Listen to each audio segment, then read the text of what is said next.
Welcome back to Mama Quatang's channel. For today's video, I will show you how to make strawberry ice cream using this ice cream maker.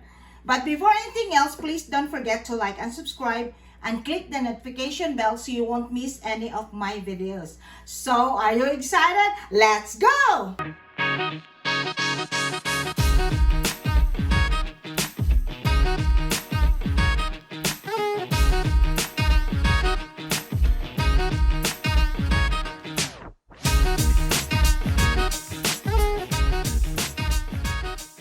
We're now ready to make our strawberry ice cream using this ice cream maker. And make sure to put the freezer bowl in the freezer for at least 2 hours or more.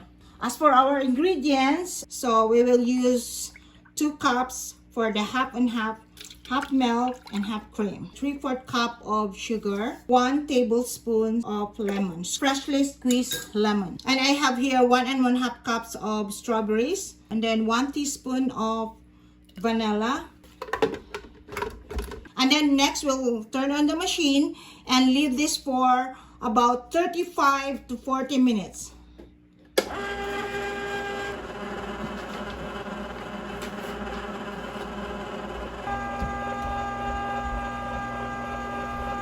Okay guys, after 45 minutes, our ice cream is done. Strawberry ice cream.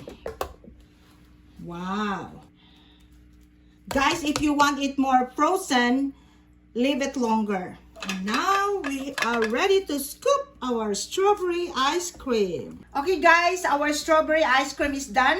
And then we're ready to scoop. And if you want it to be more frozen, you could leave it longer.